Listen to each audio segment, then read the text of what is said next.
serving the unique needs of our underserved communities. What this administration has done to basically gut NIH is devastating when we're trying to better understand the unique impacts and the unique healthcare needs of our underserved communities. So you'll see that is also in Terry's plan, the healthcare plan, to restore that funding.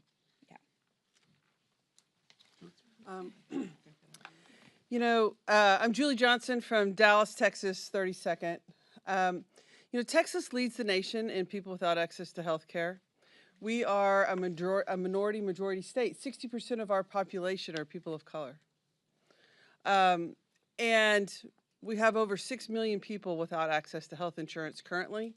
And with the ACA cuts that are going to happen, we're going to add another million. And when the Medicaid cuts happen, we're going to add another couple million. And so our healthcare crisis affects all people of color. It affects all LGBT. It affects so many people in our state. And I think if you look at also to your question, unfortunately, we have huge economic gaps of working people of color from working white people. That is a system that we have to address in this country as well. That why so many more people of color are on Medicaid and are need these tax credits. It's another conversation that we need to address, but this plan is critically important to making sure that we have a safety net for everyone. In Texas, we have had 27 rural hospitals close in just the last 10 or 15 years, and we are facing many, many more. Our healthcare crisis is acute in the state of Texas because Republicans have consistently failed to prioritize the healthcare people. Now, you have to remember, this isn't a money issue for the state. We're sitting on almost a $70 billion surplus fund. We can spend the money to have healthcare in Texas if our elected leaders chose to make that a priority. But instead, they have consistently chosen not to make that a priority at the state level. So it's mandatory that us at the federal level come in and make sure that these programs remain intact. Millions and millions of Texans rely on Medicaid. And due to the low income gaps, that the ACA is critically important. And we need these subsidies because people can't afford it. And the alternative is we just have millions more people without access to care that then use our emergency rooms as a revolving primary care facility and have mounting debt. And then we have more unfunded care that the system cannot sustain. Just an example is my wife is a gastroenterologist, and she would do hospital call. And I remember very clearly, there was a weekend when she was on hospital call in the Dallas-Fort Worth Metroplex at a large hospital where she had 62 consults in a weekend. Only 2 had insurance. That is not sustainable for our provider networks. That's not sustainable for our healthcare providers to be able to do that. And so what the federal government is doing, what Republicans are doing, is they are basically saying we're refusing to accept responsibility for the health care of Americans, and instead we're going to make physicians and hospitals own that out of their moral obligation to take care of people at great financial peril. And what we're seeing is hospitals closing, community health clinics closing, medical practices closing because they cannot sustain the influx of unfunded care that we have in this country. And so why the New Dems plan is so critically important is we keep the safety, we keep together. It's not perfect. There's so much more work that we can do, but the safety net is there to keep our healthcare system from completely falling apart. And so I think it's critically important. I think what this plan does is keep all of those things in place for all the communities. So, great, thank you. Dr. Morrison. 2 quick thoughts. Thanks for your questions, both very important ones. Kelly Morrison, Minnesota's 3rd District. I'm also an OBGYN. I sit on the Small Business Committee. So first to your question about small businesses. The trauma that this administration and its Republican majorities in Congress are layering on to the American people are astonishing. Small businesses rely big time on the ACA to stay intact. The tariff wars that this administration is imposing on those small businesses, in addition to now removing their health care, makes it unviable for them to continue to stay in business and in many cases to take care of themselves and their employees. So small businesses. As an OBGYN, it is horrifying to me that the United States of America was already an outlier in maternal health outcomes before this Trump administration. We know that Black and Native American women die for a pregnancy-related cause at 3 to 4 times the rate of their white counterparts. Absolutely unacceptable and shameful. Ripping away health care, ripping away Medicaid, dismantling the Affordable Care Act will only make those numbers worse. We have a maternal health crisis already. These cuts are making it worse already.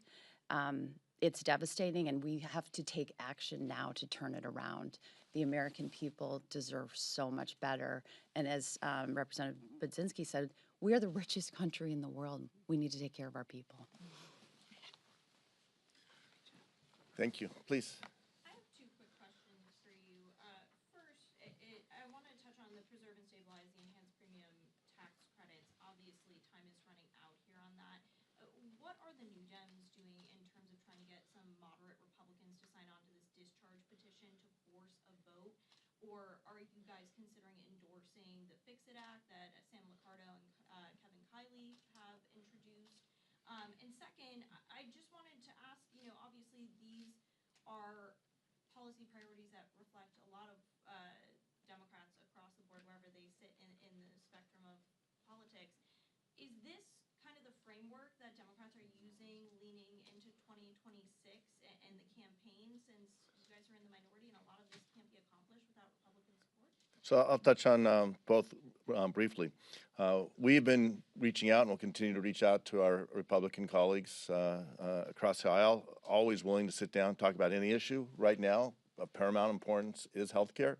We were talking about this over the summer. This was not a surprise that these tax credits were expiring at the end of this year, and we'll continue to reach out and have those conversations. So we're going to look at any and every possible pathway that will get us to where we need to be, which is getting something that can address the challenge Americans are facing. I think the average American doesn't care what flavor the legislation is, as long as it takes care of the challenges they have, which is not just trying to make ends meet. We just had the Thanksgiving holiday, and affordability is an issue everyone's facing. Affordability means as you approach the end of the month, you aren't looking at your checking account with a big fat zero saying, how do I pay my bills? It means that you're paying your bills, you're providing for your families, and you're actually having a little bit left at the end of each month to secure your future. And I think that's what New Dems have been about, are about, what we're focused on. As far as looking forward, this is what we see as the way to address the challenges that the American people are facing. And this is one of many policy frameworks that we've released. We've got healthcare, we've talked about tax reform, we've talked about housing. There's a long list, because what New Dems have always been about is trying to understand how do we help American people achieve their goals, clear obstacles, and create pathways for them to find their success and make our country stronger, more secure, with a growing economy, healthy and safe neighborhoods, and a strong national security, national defense. That's our platform. So. Can I ask a quick follow-up? What do you make of the president saying yesterday that affordability is a scam? So a president who's a billionaire, who is reaping billions of profits, that what we're seeing from everything he's doing, there's a stench of corruption, and it permeates everything that is happening, and he's putting money into his own pocket. He's not looking at his checking account day to day, especially at the end of the month. We understand that the American people are really struggling, whether it's groceries, the cost of housing, cost of energy. All of these things have gone up over the past year. And it's not a new principle that it's always about the economy. If the economy is strong, if people are feeling good about their future, if they know that their current moment they can pay their bills and they can secure and have a confidence in their retirement, and know that their kids are going to have a better future than what they have today, the same way our parents sacrificed for us, then all of our other challenges shrink and we can tackle them and take them on. When people are insecure and feeling that they aren't getting that chance to make ends meet and get ahead, every other challenge seems greater. So this administration came in promising a year ago, then President-elect Trump was talking about affordability. A month ago, he was saying it was the #1 issue they need to focus on. And when the realization comes that what he's been doing, his policies are making life more expensive, not less expensive, less affordable, he says, okay, we won't talk about it anymore. Well, whether he talks about it or not, whether the data is released by the administration or not, the fact of the matter, working families in this country know that life is getting more expensive, and Democrats and New Dems understand that we have to address the challenges they face and make their life easier. If anyone wants to add. So, all right. Just to follow up on that issue, with this framework, are you saying it's something comprehensive or nothing, or would you be open to something like what Congressman Fitzpatrick is doing, which is, 2-year extension, but then a pathway to something like HSAs? Is that sort of approach off the table de facto? I think, and this may be what has always distinguished New Dems in general, is we're moderates. Moderates, I have always said moderates a style, it's not a position. It's a way to get things done. We don't take things off the table. We want to put ideas onto the table, and we'll work with anyone who comes to that table with fresh ideas, an open mind, and a willingness to work together to tackle the challenges the people we represent are dealing with.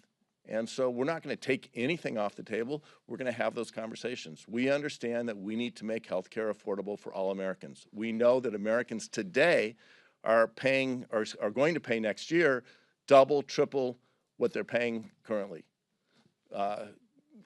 Terry told the story about someone whose insurance, what was their monthly? It went from $188 to $1,500. All right, so from $188, which is roughly going to be $2,300 a year, to $1,500, $18,000 a year, that's unaffordable. And families are seeing that across the nation. In my district, I've heard similar stories. You're hearing it everywhere. So we're going to work with anyone and everyone willing to address the challenges, come up with ideas, and move the country forward. So, all right. Well, thank you guys very much. I want to thank my colleagues. Great work. Have a great day.